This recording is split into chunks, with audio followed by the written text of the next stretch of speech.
So I just got off the phone with my therapist, and I was just sharing with her how I've had all these moments about a lot of revelation and moments of just like, I don't know if y'all ever seen in movies where the people are like, ah, and I've been having so many moments of like that.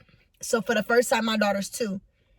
And lately, as much as my daughter's a strong-willed child, she's been doing little things where she's like singing or dancing, and I'll catch her and she'll stop because she's shy or whatever. And I'll just smile. Or she could be doing something that's, normally I would react and instead of responding and, maybe like stop or like, snap at her or something. And instead I just smile and giggle because it's funny, it's cute. And I recognized that this week, that I was proud of myself about that I'm becoming a different parent, being more present with my child. And then I was also talking to her about some of the disassociation that I've been having in my life, about especially with sex in the past. And how I've been so trained to, like, if something happens or somebody sexually makes a move or anything like that in the past, I was just so trained to go to work, versus having something intimate and spiritual and something of a vibration and sharing energy with somebody, And how I'm recognizing those things that I've experienced and wanting more. And we were talking about how, like, so many people say saving yourself or giving yourself away, like if it's an object or a product or a servant of something, instead of like just sharing life with somebody, an experience with somebody, something that's beautiful and intimate with someone. And we were also talking about just how I'm in this stage in my life at 25. For the first time, I really feel grounded. And I don't feel happiness. I feel joy. I feel a lot of joy in my life. And that correlates with peace. Like, I have a lot of peace right now. Like, I'm okay with whatever happens in the future. I'm okay with not being in a relationship right now and growing with somebody organically and getting to know them as my friend, and just not being in control of stuff, not thinking, well, this is the person I'm gonna marry, or this is the career I'm having, this is the path that I'm gonna choose, and really focus on being present. Life is a gift. It is really a gift. Tomorrow's not promised. So to be worrying about tomorrow and today not even finished yet, I'm really living in that and being present with my family and trying to show up more for myself, for the little girl inside of me showing up. I struggle a lot with confronting loneliness, because when I feel lonely, I'm quick to fill it up with something, quick to fill it up with people and just time, instead of really sitting with myself and falling in love with myself, reading a book, looking up things that are positive, that helps me grow as an individual, being present with my daughter, taking her to the beach, going outside and really like feeling the wind. Last night I stayed at my best friend's house, and for the first time in the middle of the night when I heard it storming, I was like, wow, that's the rain. And I know it sounds so crazy when people get into these modes, and we look at all these gurus or people that are leaders that get into these modes, but it's really an awakening. It really is an awakening that happens in your life when you really embrace that, and when you really start living in the moment, when you really start being present with the people and time around you, when you really start appreciating and sharing space with people, and you really start appreciating life in every moment, every millisecond, every day, you start really appreciating it. It really is an awakening when you really decide and realize that you're powerless. Like, you're really powerless over people's lives, over your own life and the things that happen. Like, yeah, you have control of certain things, but you're powerless of other things that are going to happen, situations and experiences that might come up, and that you just can't control people. And it's really about planting seeds in people's life.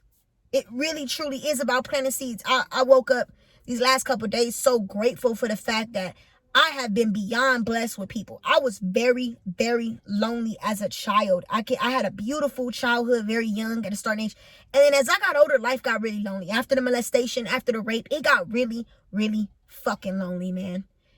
And it got lonely to the point when I was placed in the system, and I got out of the system, and being homeless or going from pillar to post or living at this person's house, that it was lonely.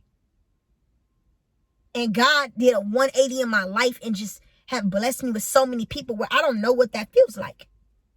It's a good thing that You know, my father, Jim, always talks about addition and subtraction. Like adding something into your life, you got to subtract some things.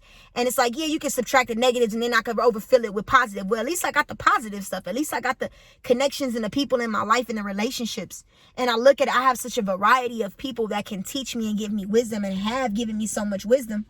And I'm like, man, like, I'm blessed, beyond blessed, you know? And just really appreciative of life and those people, though, that I have. Because everybody don't get it. Everybody don't get that. I was sharing with somebody the other day. I had asked them a question about, like, who shows up for you? Who could you call on? And she mentioned, my mentor said, you know, I'm always that person for other people. And I felt so grateful that I have some of those people that I could call on. And I'm not by myself. And I shouldn't take that for granted, you know?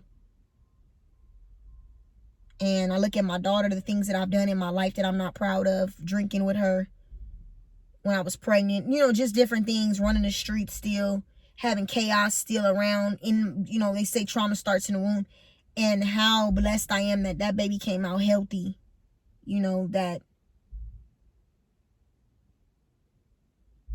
for the first time really hitting my knees and really praying hard to God for the safety and love of my child and abundance and a joy and a peace for her life, you know, and really meaning it though.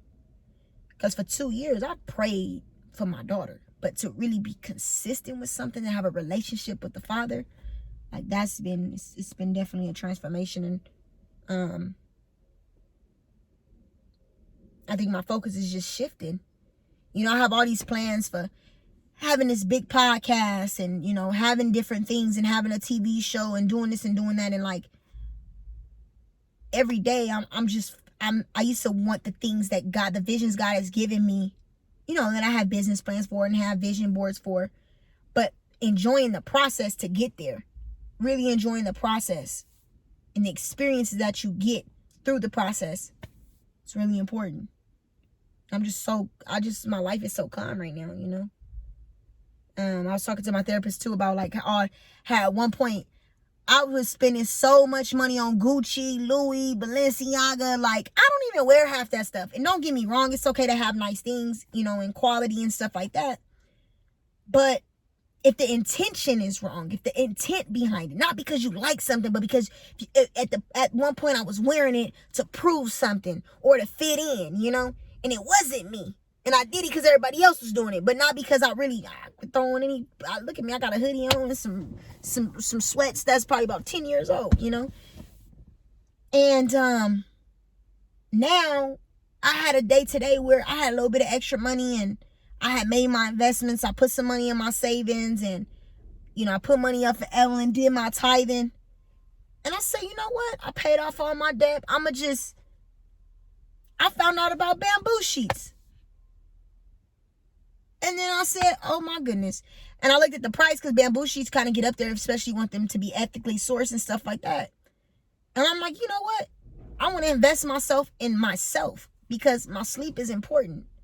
And I did that. But 2 years ago, when I was in the Gucci store, Louis store, I probably wouldn't, or even a year ago, I wouldn't have bought that. I would have took that money and went and tried to buy a bag versus investing in something for myself that was really going to help me spiritually and for me. The inner me, you know? And I'm not just saying because it's sleep, but just adding peace, you know? So that was pretty cool to be doing that. Yeah. Well, peace out, y'all.